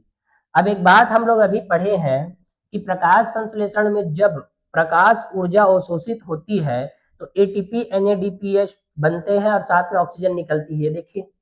ठीक है, तो प्रकाश संश्लेषण जब भी होगा, मतलब फोटोसिंथेसिस जब भी होंगे तो ऑक्सीजन निकलेगा। तो ऑक्सीजन निकलने के आधार पर, ऑक्सीजन निकलने के आधार पर, है ना, क्या बताया गया यहाँ पर, फिर से स्पेक्ट्रम है वो है graph, graph showing the action spectrum of the photosynthesis. प्रकाश संश्लेषण में जितने कैसे काम करते हैं उसको हम लोग जानते हैं। तो यहाँ पर विबग्योर को याद रखेंगे हम लोग। विबग्योर में कैसा, तो यहाँ पर इधर वाला जितने भी है मतलब कलर, जैसे वायलेट हो गया, इंडिको ब्लू वगैरह हो गया, इसका जो वेवलेंथ रहता है वो कम रहता है। ठीक है, हम जानते भी हैं क्या, कि जब इधर से इधर जाती है तो वेवलेंथ क्या होते जाता है, बढ़ते जाता है। मतलब इधर का वेवलेंथ कम है, इधर का वेवलेंथ ज्यादा। तो 400 नैनोमीटर वाले लोग इधर है और 700 नैनोमीटर वाले उधर है, मतलब विबग्योर में रेड कलर उधर की ओर है। तो देखना यहाँ पर इसको कैसे मेजर किया गया है, तो यहाँ पर देखो इन दोनों में ऐसे हम लोग इसको यहाँ पर हम सीधा सीधा ग्राफ खींचेंगे ऐसा ऐसा, तो यहाँ पर ये ज्यादा होता हुआ दिखाई देता है, तो ये कौन से कलर रहती है यहाँ पर, तो यहाँ पर ये ब्लू कलर है। जबकि यहाँ पर वाली कौन सी कलर है, तो ये वाली जो रहती है कौन सी कलर, रेड। और उसमें भी देखें ना हम लोग ब्लू और रेड में कंपेरिजन करें, तो ब्लू का जो स्पेक्ट्रम जो रहती है ब्लू लाइट का वो ज्यादा होती है, क्योंकि ब्लू लाइट में ही क्या होते हैं, ज्यादा ऑक्सीजन रिलीज होती है। इसको हम लोग देखे भी थे कहाँ पर, TW एंगलमैन का जो एक्सपेरिमेंट था वहां पर उसने क्या किया था, वाईवी बैक्टीरिया लिया था ऑक्सीजन निकलने का केंद्र पता करने के लिए। तो ब्लू कलर की लाइट वाली, जहां पर ब्लू कलर की लाइट थी वहां पर ज्यादा ऑक्सीजन के बुलबुले बन रहे थे, और वहीं पर ज्यादा ऑक्सीजनिक बैक्टीरिया जो थी इकट्ठा थी। तो ब्लू कलर के लाइट में सबसे ज्यादा प्रकाश संश्लेषण होती है, बात जानना है हमें। ठीक है, क्वेश्चन पूछेंगे कि निम्न में से कौन सी लाइट में या कौन से कलर की लाइट में सबसे ज्यादा प्रकाश संश्लेषण होती है, ऐसा पूछेंगे। तो कौन से में, ब्लू कलर में। तो कैसे, कारण क्या है इसका, तो जहां पर ऑक्सीजन ज्यादा निकलते हुए दिखाई देंगे ना, वहीं पर ही क्या होंगे, प्रकाश संश्लेषण ज्यादा होगा। क्योंकि देखो प्रकाश संश्लेषण को हम लोग ऐसे डायरेक्टली मेजर नहीं कर सकते, ज्यादा हो रहा है कि कम हो रहा है, हम तो सीधा ये जानेंगे कि वहां पर ऑक्सीजन कितना निकल रही है। तो ऑक्सीजन जहां पर ज्यादा निकलती हुई दिखाई देगी वहीं पर ही तो प्रकाश संश्लेषण ज्यादा होता होगा, तभी तो ज्यादा ऑक्सीजन निकल रही है वहां से। तो ब्लू कलर वाली लाइट में क्या होती है, ज्यादा ऑक्सीजन निकलती है as compare to red colour, है ना, लगभग लगभग सेम है, थोड़ा बहुत ही डिफरेंस रहती है। तो याद रखना है ब्लू कलर की लाइट में सबसे ज्यादा प्रकाश संश्लेषण होता है। और इसको कैसे मेजर किया गया है, तो measured by oxygen release, oxygen निकलता है ना उसके बेस में। कैसे, तो प्रकाश संश्लेषण ज्यादा होगा तो ऑक्सीजन ज्यादा रिलीज होंगे, प्रकाश संश्लेषण कम होगा तो कम रिलीज होंगे। देखो यहाँ पर तो ग्रीन और येलो कलर वाली जगह में तो कुछ भी नहीं हो रहा है, मतलब सीधा सीधा ग्रीन वाला रिफ्लेक्ट कर देता है, वहां पर कोई प्रकाश संश्लेषण वगैरह नहीं होती, ऑक्सीजन ही नहीं निकल रहा है यहाँ पर, देखो बहुत ही कम है। तो बाकी पूरे कलर में एक जैसे प्रकाश संश्लेषण की क्रिया नहीं होती है ना, ब्लू कलर में ज्यादा होती है। तो इसको भी हम लोग जान गए इस ग्राफ को। ये वाले ग्राफ देखें, तो यहाँ पर एनसीईआरटी एक क्वेश्चन पूछता है कि रेट ऑफ फोटोसिंथेसिस और एब्जॉर्प्शन ऑफ लाइट, क्या दोनों का ग्राफ जो है मर्ज करता है, या दोनों का ग्राफ क्या होता है एक दूसरे के ऊपर अतिव्यापित करते हैं, ये वाला क्वेश्चन पूछा है एनसीईआरटी ने। ठीक है, तो हम ग्राफ देखकर बता सकते हैं भाई यहाँ पर अतिव्यापित करते हुए दिखाई ही नहीं दे रहा है। कैसे, ये वाला तो अलग ही दिखाई दे रहा है ब्लू वाला, और ये ब्लैक वाला जो है अलग ही दिखाई दे रहा है। तो ये जो ब्लू वाला क्या है, तो यहाँ पर लाइट एब्जॉर्प्शन इधर की ओर है, और इधर पर ही वही क्या है, वेवलेंथ ऑफ लाइट ही है ना। तो ये वाले ग्राफ को हम इस इधर से देखें, देखो यहाँ पर क्लोरोफिल ए वाले ही रहते हैं, देखो नीला कलर में क्लोरोफिल ए है, यहाँ पर भी नीला कलर में ही है। तो ये वाला जो रहती है एब्जॉर्प्शन करती है, ये क्या है, absorption of light, absorption of light का ग्राफ है ये, मतलब लाइट का एब्जॉर्प्शन इतना हुआ, लेकिन रेट ऑफ फोटोसिंथेसिस का ग्राफ जो है ना ज्यादा है। ये वाला कौन सा ग्राफ है, रेट ऑफ फोटोसिंथेसिस का, मतलब जो ब्लू वाला है एब्जॉर्प्शन ऑफ लाइट का है, जबकि ब्लैक वाला क्या है, रेट ऑफ फोटोसिंथेसिस का ग्राफ है ये। तो बताओ क्या है, ओवरलैप हो रही है, ये ओवरलैप कर रही है या अतिव्यापित हो रही है, क्या नहीं हो रही। ठीक है, तो कैसे नहीं हो रही, मतलब हम ये बताएंगे कि लाइट जितना एब्जॉर्ब होती है ना उतना ही प्रकाश संश्लेषण होता है, ऐसा गलत है। मतलब लाइट जितना एब्जॉर्ब होती है उससे ज्यादा प्रकाश संश्लेषण होता है। देखो ग्राफ में ज्यादा ऊंचा में है कि नहीं है, मतलब लाइट जितना एब्जॉर्ब होगा उससे ज्यादा क्या होगा, प्रकाश संश्लेषण होगा। और ये जो निकला हुआ ना प्रकाश संश्लेषण होगा, क्यों बोल रहे हैं, क्योंकि प्रकाश संश्लेषण लाइट के एब्जॉर्ब होने की वजह से होती है। और प्रकाश संश्लेषण को हम लोग मेजर करते हैं किससे, ऑक्सीजन रिलीज कितना हुआ है, ऑक्सीजन रिलीज के बेस में ही हम लोग क्या करते हैं, मेजर करते हैं। तो लाइट रिएक्शन में जैसे एब्जॉर्प्शन होगा लाइट का, लाइट एब्जॉर्ब होंगे और उसके बाद ही क्या होगा, प्रकाश संश्लेषण क्रिया चालू होगी, और उसमें भी ऑक्सीजन जो निकलेगा ना वो ज्यादा निकलेगा एब्जॉर्प्शन की तुलना में। तो दोनों के ग्राफ जो है ना क्या नहीं करते, ओवरलैप नहीं करते, बात बहुत इंपॉर्टेंट है, याद रखना। तो ग्राफ बेस्ड जो क्वेश्चन देंगे तो यही सब चीज पूछेंगे कि इसमें क्या होती है और क्या क्या चीजें हैं। तो ये तो सीधा सीधा क्लोरोफिल पिगमेंट्स में जो एब्जॉर्प्शन होती है तो उसके बेस में ग्राफ है। क्लोरोफिल पिगमेंट में लाइट का एब्जॉर्प्शन होगा, कौन सबसे ज्यादा एब्जॉर्ब करता है उसका वाला ग्राफ है। ये वाला ग्राफ तो कौन सी लाइट में ज्यादा होती है वो वाला ग्राफ है। और इसमें क्या है, रेट ऑफ फोटोसिंथेसिस मतलब प्रकाश संश्लेषण की दर और अवशोषण के बीच की ग्राफ है। तो कभी भी याद रखना कि अवशोषण जितना होती है ना उतना प्रकाश संश्लेषण नहीं होता, उससे ज्यादा ही होता है। ठीक है, ये बात जानना है हमें। इसके बाद में देखते हैं फोटो सिस्टम के बारे में। तो ये पूरा बात मेरे ख्याल से समझ आ गया होगा, है ना, इसमें क्या क्या चीजें हुई है और ये सब चीज क्लोरोफिल पिगमेंट्स के बारे में ये सब चीज हम लोग जान गए, है ना। इसके बाद में और जानते हैं हम लोग फोटो सिस्टम के बारे में जानते हैं, ठीक है। फोटो सिस्टम क्या होती है तो इसके बारे में पढ़ते हैं। पिगमेंट को दो फोटो सिस्टम में व्यवस्थित किया गया है जिन्हें फोटो सिस्टम फर्स्ट और फोटो सिस्टम सेकेंड कहा जाता है, ठीक है। अब देखो ये कहाँ पर है और कैसे है उसको भी थोड़ा समझ लेते हैं। तो हम अभी पढ़े क्या, थाइलेकोइड की झिल्ली पढ़े, थाइलेकोइड की झिल्ली। अब इस थाइलेकोइड की झिल्ली में क्या है बताया मैंने, तो इसमें क्या है, वर्णक। क्या है, वर्णक। वर्णक का मतलब पिगमेंट, क्लोरोफिल यहीं पर रहती है थाइलेकोइड की झिल्ली में। और यहाँ पर थाइलेकोइड की झिल्ली में क्या आती है, लाइट आती है। और थाइलेकोइड की झिल्ली में इस वर्णक को स्टिमुलेट करेगी, इसी वर्णक में क्या होगा, एब्जॉर्प्शन होती है। तो ये इस वर्णक को हम लोग दो फोटो सिस्टम में डिवाइड किए हुए हैं, है ना। कैसे, तो फोटो सिस्टम फर्स्ट में डिवाइड किए हैं और दूसरा कौन सा, फोटो सिस्टम सेकेंड में डिवाइड किए हैं, कि दो फोटो सिस्टम यहाँ पर चलती है, ठीक है। तो देखो यहाँ पर एक चीज बोला गया है, बहुत इंपॉर्टेंट लाइन है ये वाली, क्या, कि इनका नाम उनकी खोज के क्रम में रखा गया है, ना कि उनके काम करने के आधार पर। ये बहुत इंपॉर्टेंट लाइन है ना। कि देखो ये फोटो सिस्टम फर्स्ट है और ये फोटो सिस्टम सेकेंड है, और इसका जो नाम दिया गया है, नाम किस आधार पर है, खोज के आधार पर। मतलब खोजा गया पहले किसको, खोज के आधार पर। जिसको पहले खोजा गया उसको फोटो सिस्टम फर्स्ट दे दिया गया नाम, और बाद में खोजा गया उसको फोटो सिस्टम सेकंड दे दिया गया। लेकिन उसके जो काम रहते हैं ना उल्टा रहते हैं। कैसे, अब मान लो इसको पहले खोजा गया है तभी तो उसका नाम फर्स्ट रखे हैं, इसका नाम सेकंड रखे, मतलब दोबारा दूसरे में खोजा गया होगा, लेकिन काम पहले ये करती है। तो काम कैसे पहले ये करती है उसको भी जानते हैं हम लोग। प्रत्येक फोटो सिस्टम में क्लोरोफिल ए और सहायक वर्णक होते हैं जो प्रोटीन से बंधे होते हैं ना। अब देखें कि इस फोटो सिस्टम के पास में ऐसा क्या चीज रहता है, तो इसके पास में देखो क्लोरोफिल ए तो रहेगा ही, और साथ में जितने भी सहायक वर्णक होते हैं जिसको हम लोग एलएचसी बोलेंगे, लाइट हार्वेस्टिंग कॉम्प्लेक्स, ये होती है। इसके पास भी वही है और इसके पास भी वही कहानी है, क्या, लाइट हार्वेस्टिंग कॉम्प्लेक्स वाली कहानी है। लाइट हार्वेस्टिंग कॉम्प्लेक्स होते हैं और ये सब प्रोटीन से बंधे हुए रहते हैं, और इन लोग कैसे काम करते हैं उसको भी जानते हैं हम लोग। एनसीईआरटी के डायग्राम देख सकते हैं हम लोग यहाँ पर। यहाँ पर देखो क्या है, फोटोन आ रही है, लाइट जो रहती है फोटोन के रूप में आती है, मतलब जो प्रकाश है फोटोन के रूप में आती है। और यहाँ पर इस रिएक्शन सेंटर में, यहाँ पर क्लोरोफिल ए रहती है रिएक्शन सेंटर के पास में। पहले देखना फोटोन जो आ रही है, ये सब चीज जो मॉलिक्यूल्स है ना, पिगमेंट मॉलिक्यूल्स, उसमें कौन कौन लोग शामिल है, तो यहाँ पर है क्लोरोफिल बी, कैरोटिनॉइड्स, और तीसरा क्या है, जेंथोफिल, ठीक है। मतलब क्लोरोफिल बी, कैरोटिनॉइड और जेंथोफिल यहाँ पर है, और प्रकाश ऊर्जा को फोटोन के रूप में पहले यही ग्रहण करती है, फिर उसके बाद इलेक्ट्रॉन को मतलब यहाँ से एक्साइटेड स्टेट में लेके आएगी, और उसके बाद किसको दे देगी, इस रिएक्शन सेंटर को दे देगी। तो रिएक्शन सेंटर के पास में क्या रहते हैं पूछेंगे तो क्लोरोफिल ए, जबकि पिगमेंट मॉलिक्यूल्स में कौन कौन लोग होते करके पूछेंगे तो कौन कौन है, क्लोरोफिल बी, कैरोटिनॉइड, जेंथोफिल होते हैं। और ये सब मिलकर क्या बनाते हैं, लाइट हार्वेस्टिंग कॉम्प्लेक्स बनाते हैं। और इसमें से इलेक्ट्रॉन जो है एक्साइटेड होगा और उसको प्राइमरी एक्सेप्टर जो है पकड़ेगा, है ना। तो ये आगे की ओर जाती है और कैसे जाएगी हम लोग देखेंगे, है ना। तो देखते हैं इसमें और क्या आगे है। सभी पिगमेंट क्लोरोफिल ए के एक अणु को छोड़कर एक प्रकाश संचय परिसर मतलब एलएचसी या एंटीना मॉलिक्यूल्स बनाते हैं।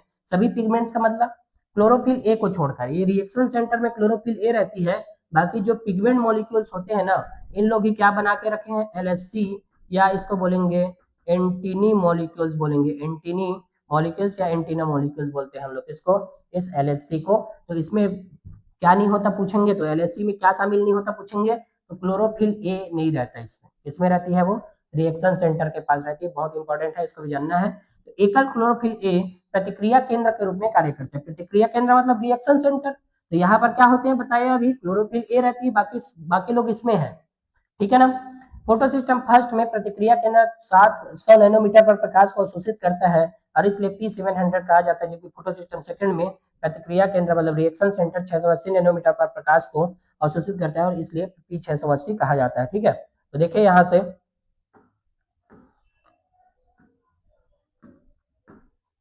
ये वाला जो फोटो सिस्टम सेकंड है, फर्स्ट है ना, वो किसमें P700 नैनोमीटर वेवलेंथ पर काम करती है, जबकि ये वाली P680 नैनोमीटर वेवलेंथ पर काम करती है। इससे कई बार क्वेश्चन पूछा गया है, तो बहुत इंपॉर्टेंट है कि कौन सा फोटो सिस्टम कितने वेवलेंथ वाली लाइट पर काम करना शुरू कर देते हैं। भाई एक बात बताओ मुझे, जब भी सन जब आएगा, सनलाइट है ना, इधर से सनलाइट है, ये सनलाइट जब आएगा फोटोन के रूप में, तो बताओ पहले कम एनर्जी आता होगा कि ज्यादा एनर्जी आती होगी?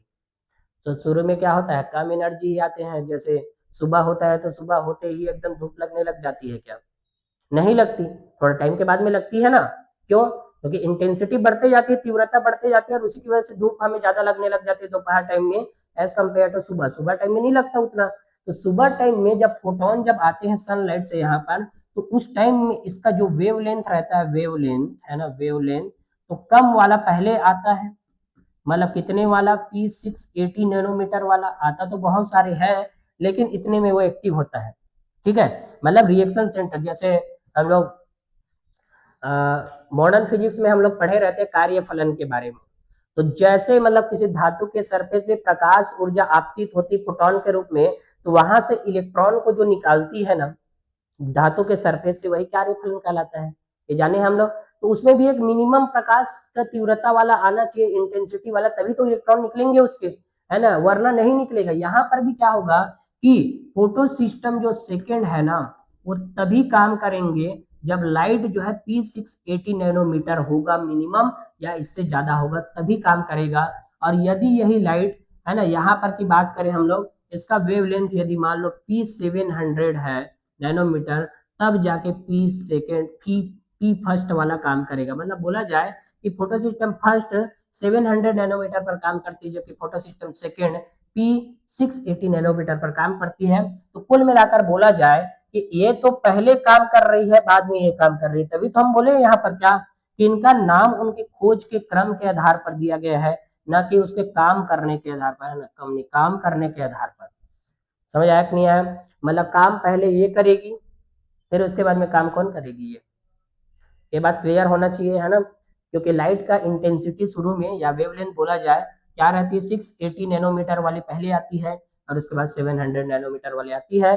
और इसको काम करने का मतलब ये है कि यहाँ से फोटो सिस्टम सेकेंड से इसके इलेक्ट्रॉन को क्या करते हैं, इसके इलेक्ट्रॉन को एक्साइटेड करेंगे, निकालेंगे इलेक्ट्रॉन को। तो 680 नैनोमीटर वेवलेंथ की लाइट चाहिए तभी जाके निकलेगा। और यहाँ पर P700 नैनोमीटर वेवलेंथ की लाइट चाहिए तब निकलेगा ये, है ना। तो यहाँ पर बहुत इंपॉर्टेंट लाइन है ये, तो इसको जानना है कि फोटो सिस्टम फर्स्ट कौन से वेवलेंथ पर काम करती है और सेकेंड कौन से पर काम करती है ना। तो रिवर्स है यहाँ पर। ठीक है, खोज के आधार पर भले नाम दे दिया गया है यहाँ पर, लेकिन काम ये पहले करती है, बाद में ये करती है। क्यों? क्योंकि इसका वेवलेंथ कम है और इसका वेवलेंथ ज्यादा है काम करने के लिए वेवलेंथ। ठीक है, मतलब तरंग दैर्घ्य। इसके आगे और देखें। ठीक है, ये बता दिया मैंने, ये बहुत इंपॉर्टेंट लाइन है, ये दोनों है ना, कि कितने कितने में काम करती है वो जानना है, तो ये बहुत इंपॉर्टेंट चीज है। तो photo system first and photo system second जो है, इसको डिवाइड किया गया है कि कहाँ कहाँ से डिवाइड किए हैं, इन सबको हम लोग बनाए हैं। फोटो सिस्टम को हम लोग क्या किए हैं, शामिल किए हैं। पिगमेंट को, पिगमेंट के अंदर में रहती है दोनों फोटो सिस्टम को हम लोग निर्धारित किए कि पिगमेंट के पास ऐसा होता होगा करके बनाया है। ठीक है, अब देखते हैं प्रकाश अभिक्रिया या फोटोकेमिकल चरण क्या होती है। इसमें हम लोग जानते हैं फोटो सिस्टम कैसे काम करती है इसको, है ना। तो प्रकाश अभिक्रिया या बोल सकते हैं फोटोकेमिकल रिएक्शंस क्या होते हैं उसके बारे में जाने, इसमें क्या क्या चीजें होती है। ठीक है,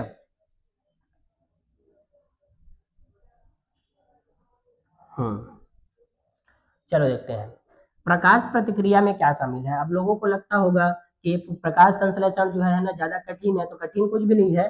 क्या है देखते हैं हम लोग। देखो ये क्या है, लाइट, ये तो समझ आता होगा लाइट है ये। कहाँ से आती हुई दिखाई दे रही है ये?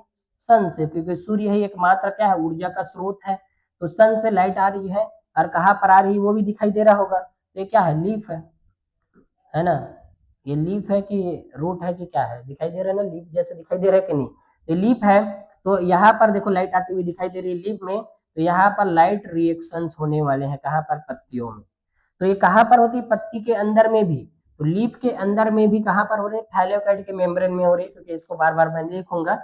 लीफ के अंदर में मेसोफिल सेल है, मेसोफिल सेल के अंदर में क्लोरोप्लास्ट है, क्लोरोप्लास्ट के अंदर में क्या है, थाइलेकोइड की मेम्ब्रेन है, और उसी में क्लोरोफिल रहता है। क्लोरोफिल में भी दो चीजें हैं, क्या, photo system first and second, है ना। तो चलो लिख देता हूँ मैं, ये सनलाइट कहाँ पर आ रही है, लाइट ये आ रही है कहाँ पर, लीफ में, और लीफ में रहती है क्या, मेसोफिल सेल, मेसोफिल सेल। इसके अंदर में रहती है क्या, क्लोरोप्लास्ट के अंदर में है थाइलेकोइड की झिल्ली। थाइलेकोइड की क्या है, झिल्ली है। और थाइलेकोइड की झिल्ली में है क्या, तो वर्णक है, वर्णक का मतलब पिगमेंट्स है ना, पिगमेंट। और इसी पिगमेंट में दो प्रकार के पिगमेंट को हम फोटो सिस्टम में डिवाइड किए हुए हैं, फोटो सिस्टम फर्स्ट और फोटो सिस्टम सेकेंड में डिवाइड किए हैं इस वर्णकों में। और ये वाली photo system first P700 nanometre wavelength पर काम करती है और ये वाली P680 नैनोमीटर पर काम करती है। ये हम जान गए, इतना जान गए हम लोग, ठीक है, कि ये सब लाइट यहाँ पर आ रही है, सब चीज पता चल गया हमें, ठीक है। अब इसके द्वारा है ना, इन दोनों के द्वारा क्या क्या चीजों का निर्माण होता है उसको हमें जानना है। तो पूरे प्रोसेस में प्रकाश प्रतिक्रिया में, अभिक्रिया में क्या क्या शामिल होगा। तो पहला स्टेप क्या है, प्रकाश का अवशोषण। तो देखो लाइट आ रही है, सनलाइट, और प्रकाश कहाँ पर अवशोषित हो रहा है, वर्णकों में अवशोषित हो गया। कहाँ पर अवशोषित हो गया, वर्णक में, मतलब ये पिगमेंट्स में क्या हो गया, प्रकाश अवशोषित हो गया। तो पहला जब प्रकाश अवशोषित होता है तो दूसरा स्टेप अभी और होगा, कौन सा, जल का विभाजन, जल जल के अणु टूटेंगे और तीसरा क्या होगा, ऑक्सीजन रिलीज होंगे, ठीक है। और ये सब चीज होने के बाद में चौथा होगा क्या, एटीपी और NADPH का बनना। देखो हम लाइट रिएक्शन में क्या क्या चीजें होती है, स्टेप क्या रहती है उसको हम पढ़ रहे हैं, ये स्टेप है। और स्टेप होने के बाद में जो बनती है उसको भी हम पढ़ रहे हैं साथ में, तो ये क्या है, प्रोडक्ट है। तो लाइट रिएक्शन का प्रोडक्ट ये दोनों है ना, मतलब दोनों क्या, ये भी शामिल है प्रोडक्ट में, ये भी, ये दोनों क्या है, स्टेप है, ये दोनों स्टेप है। और ये जो दोनों, ये तीसरा और चौथा नंबर क्या है, प्रोडक्ट। प्रोडक्ट बोलने का मतलब ये है कि जब जल के अणु खुद टूटते हैं तो ऑक्सीजन निकलता ही निकलता है, सीधी सी बात है, बाकी एटीपी NADPH भी बनते हैं। तो कुल मिलाकर प्रकाश अभिक्रिया के जो उत्पाद पूछेंगे या इससे क्या क्या बनती है पूछेंगे, तो हम सीधा सा आंसर बता सकते हैं, क्या, एटीपी बनती है, NADPH बनते हैं और ऑक्सीजन रिलीज होती है, निकलता है। तो ये सभी क्या है, लाइट रिएक्शन के प्रोडक्ट है। इसको पूछा गया है नीट में, इन्हीं में से कौन लाइट रिएक्शन के प्रोडक्ट नहीं है बोला था, तो ये तीनों थे ऑप्शन में। एक ऑप्शन था NAD, तो NAD बनती है क्या, NAD कहीं पर बोला ही नहीं मैंने, तो NADPH बोल रहा हूं मैं, तो ये सब चीज बनती है। तो प्रकाश अभिक्रिया के या प्रतिक्रिया के क्या है, उत्पाद होते हैं यही तीनों, ठीक है। उसके बाद थोड़ा सा और बता दिया गया है, देखो लाइट रिएक्शन यहाँ पर होती है थायलाकोइड की झिल्ली में, ये सब चीज बोल दिए। इन सब के प्रोसेस के थ्रू है ना वो सब चीजें बन गई, कौन कौन से, एटीपी बन गई, और क्या बन गया, NADPH बन गए, और साथ में क्या बना, यहाँ से ऑक्सीजन निकले, ये हुआ। ऑक्सीजन तो भाई गैस है, बाहर हो जाएगी वो, तो बचेगा कौन, एटीपी NADPH तो बचेंगे। इन्हें लोग जाएंगे कहाँ पर, डार्क रिएक्शन में, ठीक है, इन लोग कहाँ जाएंगे, डार्क रिएक्शन। और यहाँ पर इस बार डार्क रिएक्शन में जाएंगे, मतलब ये कहाँ पर होगी, तो ये होगी स्ट्रोमा में, तो ये स्ट्रोमा में होगी। तो डार्क रिएक्शन होंगे तो इसमें क्या होगा, एटीपी NADPH का यूज होगा, और डार्क रिएक्शन में जब जाएगी तो वहां से क्या बनेगा, शुगर बनेगा। और शुगर कैसे बनेंगे, तो इसके लिए एक साइकिल चलेगा जिसका नाम है केल्विन साइकिल या C3 साइकिल के थ्रू ये बनती है ना, जिसमें 3 स्टेप होते हैं, कार्बोक्सिलेशन, रिडक्शन एंड रीजनरेशन, अभी पढ़ेंगे भी, है ना। तो ये सब चीजें होती है। और डार्क रिएक्शन में एटीपी NADPH दोनों का यूज होता है, साथ में कार्बन डाइऑक्साइड का भी यूज होता है, का यूज, इसको मैं पहले भी बताया अभी जस्ट। ये तीनों चीजों की जरूरत पड़ेगी तब जाके क्या बनेंगे, शुगर बनेंगे, तो है ना। यहाँ पर 3 प्रक्रिया समझ आया होगा मेरे ख्याल से, प्रकाश का अवशोषण पहले होता है, फिर उसके बाद जल का विभाजन होता है। इसमें करेक्ट सीक्वेंस से भी क्वेश्चन पूछ सकते हैं ना, कि प्रकाश अभिक्रिया में निम्न चरणों को सही क्रम में जमाइए करके। तो निम्न चरणों को सबसे पहले तो प्रकाश का ही क्या होगा, अवशोषण होगा, उसके बाद ही बाकी सब प्रोसेस होंगे। तो प्रकाश का अवशोषण होते ही क्या होगा, जल का विभाजन, और जल का विभाजन होगा तो ऑक्सीजन निकलेंगे, और बाद में फिर एटीपी NADPH तो बनेंगे। और इन्हीं लोग है ना रासायनिक मतलब वो अभिक्रियाओं के क्या होते हैं, मध्यवर्ती होते हैं, मतलब शुगर को बनाने से पहले एटीपी NADPH तो बनता है, तो उसको कैसे बनती है उसी को हम लोग जानने वाले हैं, ठीक है। देखें यहाँ से, अब देखते हैं यहाँ पर इलेक्ट्रॉन परिवहन के बारे में जानेंगे, इलेक्ट्रॉन ट्रांसपोर्ट के बारे में। तो देखिए पी सेकेंड, मतलब फोटो सिस्टम सेकेंड 680 नैनोमीटर तरंग दैर्ध्य के लाल प्रकाश को अवशोषित करता है, तो इलेक्ट्रॉन उत्तेजित होते हैं और एक इलेक्ट्रॉन स्वीकारकर्ता में को स्थानांतरित कर देते हैं। मतलब बोला जाए कि देखना, ये वाला फोटो सिस्टम सेकेंड है, ये वाला फोटो सिस्टम फर्स्ट है। फोटो सिस्टम सेकेंड कहाँ पर है, ये दोनों है कहाँ पर, तो ये दोनों है कहाँ पर, थायलाकोइड की झिल्ली में, थायलेकॉइड की झिल्ली में है। थायलेकॉइड की कहाँ पर है, ये झिल्ली में है, ये दोनों सिस्टम ना। थायलेकॉइड की झिल्ली में क्या है, एक्चुअल में वर्णक है, और वर्णक के ही भाग होते हैं दोनों, ठीक है, पिगमेंट के। अब देखना, लाइट आया, थाइलेटेड की झिल्ली में आया, इस वर्णक के पास में पहले सबसे पहले लाइट कहाँ से मिलेगा, लाइट हार्वेस्टिंग कॉम्प्लेक्स के पास में मिलेगा। तो ये कौन सी वाली है, फोटो सिस्टम सेकेंड है। तो 5680 नैनोमीटर वेवलेंथ की लाइट यहाँ पर आ रही है, कहाँ पर, एलएचसी में। तो इसके इलेक्ट्रॉन को क्या कर रहा है, एक्साइटेड कर रहा है। मतलब यहाँ पर एलएचसी में कौन कौन है, यहाँ पर है क्लोरोफिल ए, नहीं है, यहाँ पर क्लोरोफिल बी है, और यहाँ पर क्या है, जेंथोफिल है, और क्या है यहाँ पर, कैरोटीनॉइड्स है। ये तीन चीजें हैं, है ना, अभी हम लोग देख चुके हैं। इस एलएचसी के पास में ये तीनों है, और उसके बाद में ना ये क्या करती है, ये एलएचसी, ये रिएक्शन सेंटर जो रहते हैं ना, रिएक्शन सेंटर अभी बताया, तो रिएक्शन सेंटर में कौन है, क्लोरोफिल ए। एलएचसी के पास में तीनों है पिगमेंट, लेकिन एक रिएक्शन सेंटर के पास क्लोरोफिल ए है।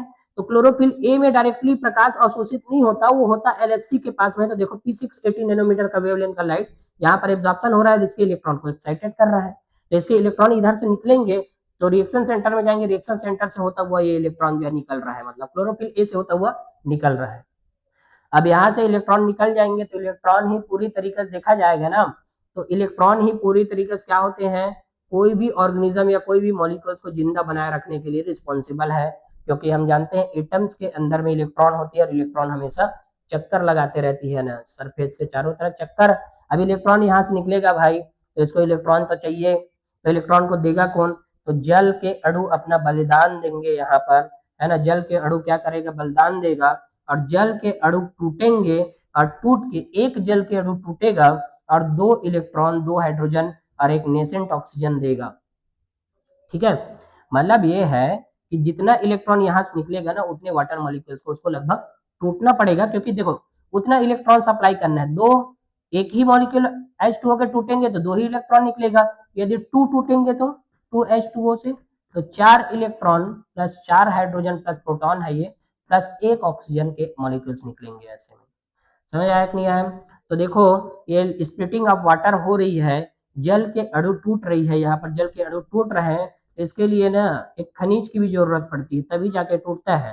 तो मैग्नीज एंड क्लोरीन, है ना, इसको पहले भी मैं लिखवाया था, मैग्नीज एंड क्लोरीन खनिज की जरूरत पड़ती है, की जरूरत क्या होने के लिए, क्या होने के लिए, H2O के टूटने के लिए। H2O के टूटने के लिए किसकी जरूरत पड़ती है, तो मैग्नीज एंड क्लोरीन की जरूरत पड़ती है। और H2O का टूटना मतलब इसका स्प्लिटिंग होना, स्प्लिटिंग ऑफ वाटर मतलब जल के अणु का टूटना जो हो रही है, वो कौन से फोटो सिस्टम से संबंधित है वाला क्वेश्चन पूछते हैं। तो फोटो सिस्टम कौन से, सेकेंड से। फोटो सिस्टम फर्स्ट में कैसी बात ही नहीं करेंगे। ये वाला क्वेश्चन पूछते हैं कि स्प्लिटिंग या जल के अणु का टूटना कौन से फोटो सिस्टम से संबंधित है, ये वाला क्वेश्चन पूछते हैं।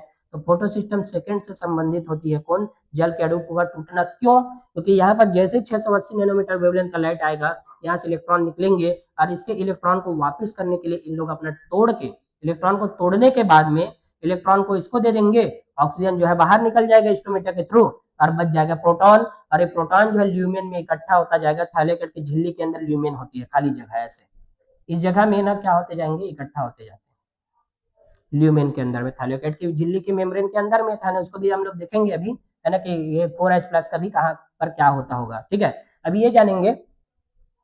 इधर से हम देखेंगे, यहाँ से इलेक्ट्रॉन निकल रहा है, और इलेक्ट्रॉन निकल के यहाँ पर प्राइमरी इलेक्ट्रॉन एक्सेप्टर को मिल जाती है। अभी वो उन लोग कौन होते हैं उसको भी अभी हम लोग जानेंगे, जब हम लोग पढ़ेंगे क्या, जब हम लोग पढ़ेंगे कीमोऑस्मोटिक प्रोसेस पढ़ेंगे, कीमो सिंथेसिस प्रोसेस, जिसमें हम लोग ATP NADPH कैसे बनते हैं उसको जानेंगे।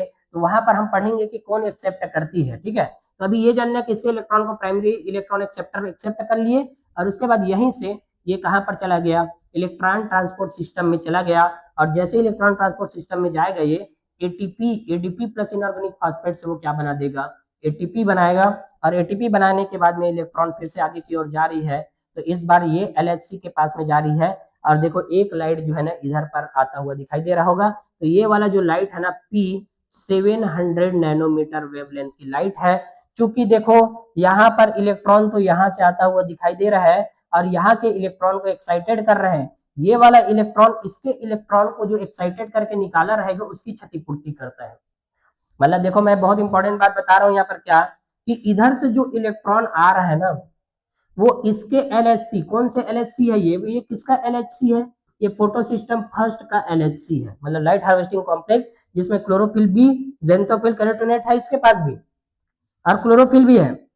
तो क्लोरोफिल ए जो है ना, क्लोरोफिल ए है रिएक्शन सेंटर में, उस क्लोरोफिल ए को इलेक्ट्रॉन यहाँ से जो लाइट आ रही है उसके द्वारा इलेक्ट्रॉन को क्या कर रहा है, निकाल रहा है, लेकिन उसके इलेक्ट्रॉन, जैसे देखो इसके इलेक्ट्रॉन निकले तो ये वाटर मॉलिक्यूल तोड़ के अपने इलेक्ट्रॉन को इसको दे दिया। अब इधर के से जब इलेक्ट्रॉन आ रहा है तो इधर से जब लाइट आती है वो इलेक्ट्रॉन को निकालेगा, तो ये इलेक्ट्रॉन को क्षतिपूर्ति करेगा कि नहीं करेगा। समझ आ रहा है कि नहीं यार, मैं क्या बता रहा हूं कि देखो ये यहाँ ये सीधा ये इलेक्ट्रॉन तो इधर नहीं जा सकता।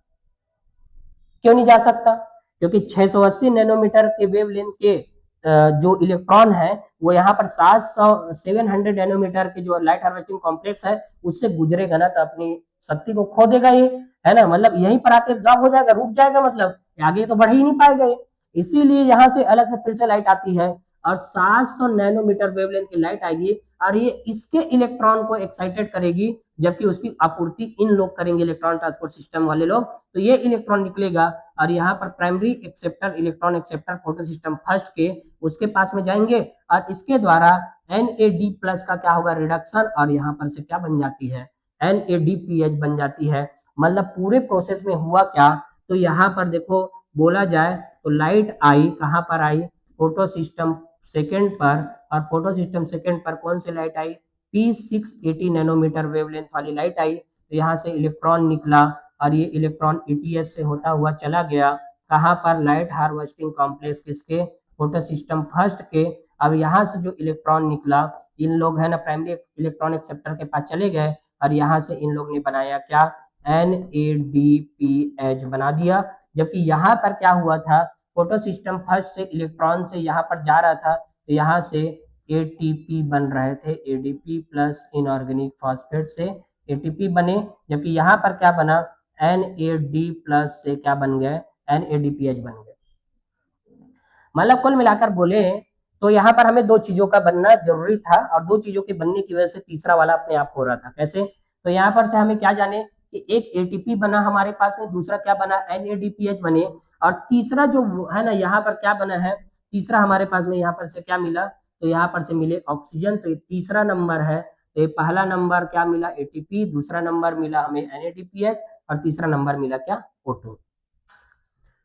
और ये जो है ना जिग जैग प्रक्रिया हो रही है, देखो ऐसे ऐसे ऐसे हो रही है, इसीलिए इसको हम लोग क्या बोलते हैं, Z scheme of the light reaction बोलते हैं। मतलब ये है कि फोटो सिस्टम सेकेंड के लाइट हार्वेस्टिंग कॉम्प्लेक्स से जब इलेक्ट्रॉन निकलती है ना, वो वापिस नहीं आती, वापिस आती हुई दिखाई दे रही है क्या, नहीं आती, इसीलिए इसको हम लोग क्या बोलते हैं, इस इलेक्ट्रॉन पर इसको हम बोलते हैं अचक्री, या बोल सकते हैं हम लोग नॉन साइक्लिक फोटोफॉस्फोरिलेशन बोलते हैं। तो ये जो जेड स्कीम की जो प्रोसेस है ना, जेड स्कीम है ना, उसको हम क्या बोलेंगे, जेड स्कीम को हम लोग क्या बोलते हैं, अचक्रीय, अचक्रीय फोटो फास्फोरिलेशन बोल सकते हैं, या है ना फोटो फास्फोरिलेशन बोलेंगे, फोटो फास्फोराइलेशन, अचक्रीय फोटो फास्फोरिलेशन, नॉन साइक्लिक होती है ये, या इसको हम लोग जेड स्कीम बोलेंगे, क्योंकि इसके इलेक्ट्रॉन जब निकलते हैं तो वापस नहीं आते, इसके इलेक्ट्रॉन कहाँ है वापस, इसीलिए तो इसके इलेक्ट्रॉन को वापस करना था, जल के अणु टूटे, तो जल के अणु का टूटना किससे संबंधित है पूछेंगे, तो किससे संबंधित है, फोटो सिस्टम सेकेंड से संबंधित है। स्प्लिटिंग ऑफ वाटर है ना किससे संबंधित है, संबंधित लिख सकते हैं, संबंधित, संबंधित है किससे, फोटो सिस्टम सेकेंड से, जबकि इसमें तो कुछ हो नहीं रहा था, वही बताया ना, इसके इलेक्ट्रॉन निकलेंगे तो यहाँ से इलेक्ट्रॉन तो आपूर्ति हो ही रहा है, तो ये मेंटेन ही रहेगा, तो इसके इलेक्ट्रॉन निकलेंगे यहाँ से, तो यहाँ पर अप हिल डाउन हिल वाला कुछ भी बात बहुत सारा लिखा है एनसीईआरटी ने, है ना, तो कुछ भी उसको याद नहीं रखना, इलेक्ट्रॉन जैसे उधर की ओर जाएंगे आगे की ओर में तो डाउन हिल है, उधर की ओर डाउन है, क्यों डाउन, इधर इलेक्ट्रॉन ज्यादा है उधर इलेक्ट्रॉन कम है, तो इलेक्ट्रॉन ज्यादा से कम की ओर जाता है तो उधर की ओर डाउन है ना, ऐसे में ऊपर दिखाई दे रहा है भली, ये समझ आ रहा है कि नहीं आ रहा है, तो ये भाई ये डाउन हिल प्रोसेस है, डाउन हिल, डाउन हिल है ना, इधर पे इलेक्ट्रॉन खुद ही यहाँ पर हो रहा है, यहाँ पर से ना जब इलेक्ट्रॉन निकलेंगे तो ये वाली क्या है, अप हिल, ये अप हिल है, फिर इसके बाद में इधर फिर से क्या है, down hill process, down hill up hill down hill, जबकि लग रहा है उल्टा लग रहा है ना, इसको अप हिल इसको डाउन हिल और इसको अप हिल बोलते हैं, लेकिन यहाँ पर वैसे गलत हो जाता है, इलेक्ट्रॉन इधर कम है, इधर कम होगा तो उधर तो डाउन हिल होगा, डाउन हिल का मतलब कम की ओर जाना, अप हिल का मतलब ऊपर की ओर जाना, सीधी सी बात, यहाँ पर इलेक्ट्रॉन पहले से थे फिर भी जा रहे हैं उधर, है कि नहीं, तो आप हिल है ये, तो हमें जानना है इसको, है ना, तो ये सब चीज समझ गए।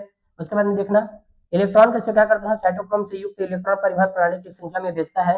इलेक्ट्रॉन की यह गति रेडॉक्स संभावित पैमाने के संदर्भ में डाउन हिल है ना, वही डाउन हिल बताया। इलेक्ट्रॉनों को फोटोसिस्टम फर्स्ट के पिगमेंट्स में स्थानांतरित किया जाता है। इलेक्ट्रॉनों को फोटोसिस्टम फर्स्ट के पिगमेंट में यहाँ पर स्थानांतरित कर रहे हैं कि नहीं कर रहे हैं, और इसको दे रहे हैं और वापिस आएगा भी नहीं है ना, तो मेरे ख्याल से समझ आया होगा। इसके साथ ही फोटोसिस्टम फर्स्ट में इलेक्ट्रॉन भी उत्साहित होते हैं जब ये P700 नैनोमीटर की लाल बत्ती मतलब लाल रंग के प्राप्त करते हैं और अधिक रेडॉक्स क्षमता वाले दूसरे स्वीकार अणु में स्थानांतरित हो जाते हैं। इन इलेक्ट्रॉनों को NAD+ के अणु में के नीचे की ओर ले जाया जाता है। परिणाम स्वरूप NADP+ और NADPH+ तथा H+ का तक कम हो जाते हैं। फोटोसिस्टम सेकंड से फोटोसिस्टम फर्स्ट में इलेक्ट्रॉनों का स्थानांतरण और अंत में डाउनहिल से NAD+ में, और इसके जिग-जैग आकार के कारण जेड स्कीम कहा गया। यह आकार तब बनती है जब सभी वाकों को रेडॉक्स संभावित पैमाने के क्रम में रखा जाता है। कुल मिलाकर वही बात है ना, जो भी मैं बात को इसके हिंदी में बताया समझाया, मतलब कि यहाँ से कैसे कैसे इलेक्ट्रॉन कैसे कैसे गए, उसी बात को यहाँ पर हिंदी में थ्योरेटिकली रूप से लिखा गया है और कुछ भी नहीं। ठीक है, तो ये सब चीज हम लोग जान चुके है ना। रेडॉक्स के तौर पर देखा जाए तो इन लोग डाउन हिल प्रोग्राम से चलते हैं, ऐसे यानी नीचे की ओर जाती है, इलेक्ट्रॉन आगे की ओर बढ़ रहे हैं। ठीक है, ये होती है ना, दोनों हो गया फोटोसिस्टम फर्स्ट एंड सेकंड जब दोनों काम करती है। और ये कहाँ पर काम करती है ना, इसको जाने हम लोग कहाँ पर, ये थाइलोकेट की झिल्ली में चल रही है ना ये सब चीजें। ठीक है, जबकि फोटोसिस्टम फर्स्ट वाले मतलब बोला जाएगा कि जो है ना चक्री फोटोफॉस्फोरिलेशन होते हैं स्ट्रोमा लेमिली में चलती है। ठीक है, यहाँ पर और भी कुछ थ्योरी दिया गया है, देख सकते हैं। पानी के बजाने जल के अणु का टूटना फोटोलिसिस ऑफ वाटर बोलेंगे, है ना। तो फोटोसिस्टम सेकंड में जल का विभाजन, देखो यही बात लिखा है, फोटोसिस्टम सेकंड में जल का विभाजन परिसर थाइलेकॉइड झिल्ली के अंदरूनी हिस्से अंदर की तरफ होती है ना, वाटर के मॉलिक्यूल, जैसे ये थाइलेकॉइड की झिल्ली है तो वाटर मॉलिक्यूल्स यहाँ पर टूटेंगे, H2O ऐसे टूटेगा, 2H plus plus 2 electron plus oxygen ऐसे टूटता है, मतलब अंदर की ओर टूटते हैं, सीधी सी बात है। थाइलेकॉइड की झिल्ली में पानी को H+ ऑक्सीजन और इलेक्ट्रॉन में विभाजित किया जाता है। 2H2O से 4H+ और O2 एक मॉलिक्यूल ऑफ ऑक्सीजन और 4 इलेक्ट्रॉन निकलते हैं। इसलिए फोटोसिस्टम सेकंड पानी के विभाजन से इलेक्ट्रॉनों को बदलकर लगातार इलेक्ट्रॉनों की आपूर्ति कर सकता है। सीधी सी बात, वही बात बोला मैंने कि वहाँ के लाइट हार्वेस्टिंग कॉम्प्लेक्स यहाँ के इसको इलेक्ट्रॉन कौन देगा, तो वाटर मॉलिक्यूल्स अपने टूट के देते हैं। ठीक है, इस प्रकार फोटोसिस्टम सेकंड फोटोसिस्टम फर्स्ट से हटाए गए इलेक्ट्रॉनों को बदलने के लिए आवश्यक इलेक्ट्रॉनों को प्रदान करता है। प्रोटॉन H+ का उत्पादन NADP+ और NADP को NADP में कम करने के लिए किया जाता है ना। O2 प्रकाश संश्लेषण के उप उत्पादन के रूप में मुक्त होता है, उप उत्पाद के रूप में, मतलब ये सहायक प्रोडक्ट के रूप में सीधे सीधे रिलीज हो जाते हैं ऑक्सीजन। तो देखो ये वाला जो लाइन बोल रहा है वो क्या बोल रहा है कि देखना यहां से जो भी यहाँ पर 2H+ जो जा रहा है ना, वो क्या होगा, नया कहाँ से मिलेगा इसको, तो NADP+ को क्या करेगा, रिडक्शन करेगा यहाँ पर। क्यों, क्योंकि प्रोटॉन जब जुड़ेंगे यहाँ से H+ जब जुड़ेगा, NADP+ से जब यहाँ पर जुड़ेंगे तो NADPH बनते जाएंगे। तो कुल मिलाकर NADP+ का क्या हो रहा है, रिडक्शन हो रहा है। क्योंकि हम कल पढ़े थे क्या कि जब हाइड्रोजन जुड़ती है तो उसको हम लोग रिडक्शन बोलते हैं, तो हाइड्रोजन जुड़ रही है तो रिडक्शन हो रहा है इसका, तो रिडक्शन हो रहे हैं। तो कुल मिलाकर यहाँ पर ये जानना है हमें कि ATP बना, NADPH2 NADPH बने, और तीसरा क्या निकला, ऑक्सीजन निकला। तो लाइट रिएक्शन के यही तीनों प्रोडक्ट होते हैं, जान गए हम लोग। ठीक है, एक चीज और होती है उसको भी हम लोग अभी पढ़ेंगे, देखना। फोटोफॉस्फोरिलेशन का मतलब ये होता है कि जब है ना लाइट आती है तो ये सब चीज की जो इलेक्ट्रॉन को जो सर्कुलेट होने की जो क्षमता है उसी को हम लोग बोलते हैं फोटोफॉस्फोरिलेशन। तो देखो कोशिकाओं में कहाँ कहाँ पर होती है, तो पहला होती है माइटोकॉन्ड्रिया में और दूसरा होती है क्लोरोप्लास्ट में। तो कैसे, तो क्लोरोप्लास्ट में लाइट रिएक्शन के थ्रू सब चीज होती है, और इसमें क्या बनती है, ग्लूकोज बनती है, और इसमें क्या होती है, टूटती है। यहाँ पर ग्लूकोज निर्माण होता है, उस टाइम में एटीपी भी बनती है। पहले तो एटीपी ही बनता है, उसके बाद में फिर ग्लूकोज बनती है, जबकि इसमें एटीपी बाद में बनती है, पहले ग्लूकोज टूटता है, पहले ग्लूकोज टूटेगा तब जाके एटीपी बनती है। और यहाँ पर पहले एटीपी बनता है उसके बाद में ग्लूकोज बनते हैं, रिवर्स है मतलब ये दोनों। ठीक है, काम करने के बेस में ये द्वारा एटीपी के संश्लेषण को फॉस्फोरिलेशन कहा जाता है। एटीपी बनाने की विधि है यार, सीधी सी बात है। तो माइटोकॉन्ड्रिया में है ना, यहाँ पर लिख भी देता हूं मैं, ग्लूकोज के टूटने से बनती है, टूटने से क्या बनती है, एटीपी। तो तोड़ता कौन है, माइटोकॉन्ड्रिया। और यहाँ पर क्या होंगे, एटीपी के यूज होने से, एटीपी के यूज होने से क्या बनती है, ग्लूकोज बनती है। देखो एक में ग्लूकोज बनती है और दूसरे में क्या होता है, ग्लूकोज टूटती है। तो ग्लूकोज के टूटने से एटीपी बनती है, यहाँ पर एटीपी के यूज होने से ग्लूकोज बनती है, ये बात जानना है हमें। और दोनों को एटीपी संश्लेषण की प्रक्रिया को हम लोग फोटोफॉस्फोरिलेशन बोलते हैं। कुल मिलाकर एटीपी जब बनेगी यहाँ पर, तो यहाँ से देखो एटीपी बनती थी इलेक्ट्रॉन ट्रांसपोर्ट सिस्टम के द्वारा, यहाँ पर बन रही है अभी एटीपी। लेकिन अभी एटीपी का यूज हो, मतलब अभी यूज हो रहा है, ये एटीपी यूज होगा तब तो जाके ग्लूकोज बनाएगी ये। लेकिन एटीपी बनाने की जो निर्माण की प्रक्रिया है ना, उसी को हम लोग बोलते हैं क्या, फोटोफॉस्फोरिलेशन। तो इसमें तो क्या हो रहा है, डायरेक्टली इलेक्ट्रॉन के द्वारा एटीपी फॉर्मेशन हो रहा है, जबकि इसमें क्या होती है, ग्लूकोज के टूटने से एटीपी फॉर्मेशन होती है। लेकिन प्रोसेस सेम है। कैसे सेम, जब भी 2H+2H+ गुजरते हैं F0 F1 पार्टिकल से, तभी जाके ना एटीपी बनती है, उसको अभी देखेंगे भी, है ना। तो देखते हैं इसमें फोटोफॉस्फोरिलेशन प्रकाश की उपस्थिति में क्लोरोप्लास्ट में एडीपी से एटीपी का संश्लेषण है। यह दो तरीकों पर निर्भर करता है, अचक्री और चक्रीय क्रम के ऊपर में। ठीक है, किसके किसके ऊपर में, अचक्री और चक्रीय क्रम के ऊपर में निर्भर करता है। ठीक है, तो इसको हम लोग जानते हैं साइक्लिक नॉन साइक्लिक। तो ये वाला जो है जेड स्कीम वाला प्रोसेस, ये कौन सी प्रोसेस है, नॉन साइक्लिक है। ठीक है, जबकि बाकी एक और हम जब जो पढ़ते हैं क्या रहता है, साइक्लिक रहता है। तो देखें अचक्री में वही बताइए तब होता है जब दो फोटो सिस्टम एक श्रृंखला में काम करते हैं, एक श्रृंखला में मतलब दोनों जुड़े हुए हैं। पहले फोटो सिस्टम सेकंड काम करता है, फिर फोटो सिस्टम फर्स्ट काम करते हैं। एक इलेक्ट्रॉन परिवहन श्रृंखला के माध्यम से है ना, कि जेड स्कीम में देखा गया है। यहाँ पर एटीपी और NADPH प्लस H प्लस को संश्लेषित किया गया है। ठीक है, यह एक अचक्रीय प्रक्रिया है क्योंकि फोटो सिस्टम सेकंड द्वारा खोए गए इलेक्ट्रॉन इसमें वापस नहीं आते, बल्कि NADP प्लस में चले जाते हैं। कुल मिलाकर बोले कि इलेक्ट्रॉन का जो मूवमेंट है ना, वो यहाँ से एक्साइटेड होंगे और यहाँ पर जाके खपत हो जाते हैं।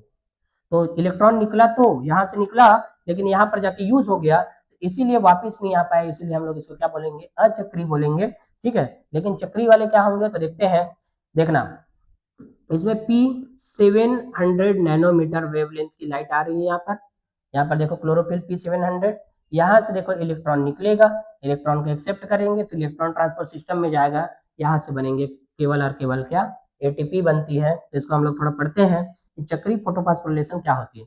यह स्ट्रोमा लैमेली में संपन्न होता है, तब होता है जब केवल फोटो सिस्टम फर्स्ट कार्यात्मक होता है, इलेक्ट्रॉन को फोटो सिस्टम के भीतर परिचालित किया जाता है और एटीपी संश्लेषण इलेक्ट्रॉनों के चक्रीय प्रवाह का कारण होता है। ग्रेना के लैमेला में फोटो सिस्टम फर्स्ट और फोटो सिस्टम सेकंड होता है, स्ट्रोमा लैमेली में फोटो सिस्टम सेकंड और NADP रिडक्टेज की कमी होती है। इलेक्ट्रॉन NADP प्लस को नहीं जाता, लेकिन इलेक्ट्रॉन परिवहन श्रृंखला के माध्यम से फोटो सिस्टम फर्स्ट में वापस साइकिल के रूप में चलाया जाता है। यहाँ केवल एटीपी संश्लेषित होती है, कोई NADPH प्लस H प्लस नहीं होती। चक्रीय फोटोफॉस्फोरिलेशन तब भी होता है जब केवल 680 नैनोमीटर से अधिक तरंग दैर्ध्य का प्रकाश उपलब्ध होता है। ठीक है, मतलब यहाँ पर थ्योरी दिया गया है, इस थ्योरी को हम लोग थोड़ा समझते हैं कि क्या बात बोला गया है। ठीक है, यहाँ से हम लोग तुलना करते हैं साइक्लिक और नॉन साइक्लिक का। तो देखिए यहाँ से, यहाँ पर अचक्रीय है और दूसरा इधर क्या है, चक्रीय।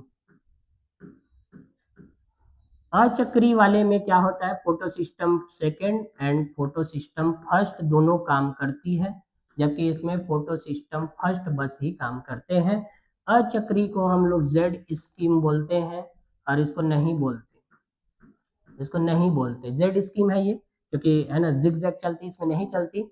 इसमें P680 nanometre wavelength and P700 nanometre दोनों वेवलेंथ की लाइट काम करती है, जबकि इसमें P700 नैनोमीटर वेवलेंथ की लाइट काम करती है। ठीक है, ये कहाँ पर होती है, साइट क्या है इसका, तो साइट बोलेंगे तो ये होती है थाइलेकॉइड की झिल्ली में, थाइलेकॉइड की झिल्ली। तो थाइलेकॉइड की झिल्ली में यही चीज होती है, दोनों चलती है, दोनों फोटो सिस्टम, है ना, मतलब नॉन साइक्लिक वाले। जबकि ये कहाँ पर होती है, तो ये होती है स्ट्रोमा लैमेली में। स्ट्रोमा लैमेली जो दो ग्रेनम को कनेक्ट करती है वहां पर चलती है, इसका साइट यही है ना। अब इसके फलस्वरूप अचक्री वाले में क्या क्या बनता है, तो एटीपी बनती है ना, और क्या बनती है, NADPH बनते हैं। उसके अलावा ऑक्सीजन निकलती है, जबकि इसमें क्या होंगे, केवल और केवल क्या बनेंगे, केवल एटीपी निर्माण होती है।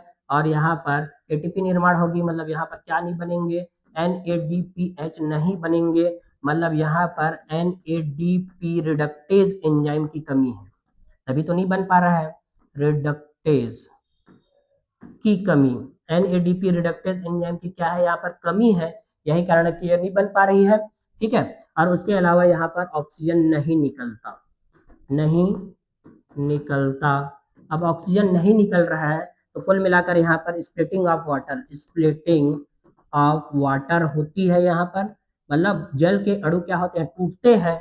जल के अणु क्या है, टूटते हैं। जल के अणु टूटते हैं, जबकि यहाँ पर जल के अणु के टूटने वाली बात ही नहीं हो रही है। जल के अणु नहीं टूटते, तभी तो क्या हो रहा है, यहाँ पर ऑक्सीजन नहीं निकलता। और जल के अणु टूटते हैं तो कौन सी तरफ रहते हैं, तो फोटो सिस्टम सेकेंड से जुड़े रहते हैं। ये बात भी हमें जानना है, जुड़े रहते हैं, वहीं पर ही इलेक्ट्रॉन सप्लाई करते हैं। तो मतलब क्या है, ये साइक्लिक नॉन साइक्लिक में हमें डिफरेंस पता होना चाहिए। एटीपी एनएडीपीएच टू ऑक्सीजन निकलती है और यहाँ पर केवल एटीपी है। एनएडीपीएच रिडक्टेज एंजाइम वगैरह कुछ नहीं रहते, यहाँ पर तो है इसलिए तो बन रही है, ऑक्सीजन भी निकल रही है।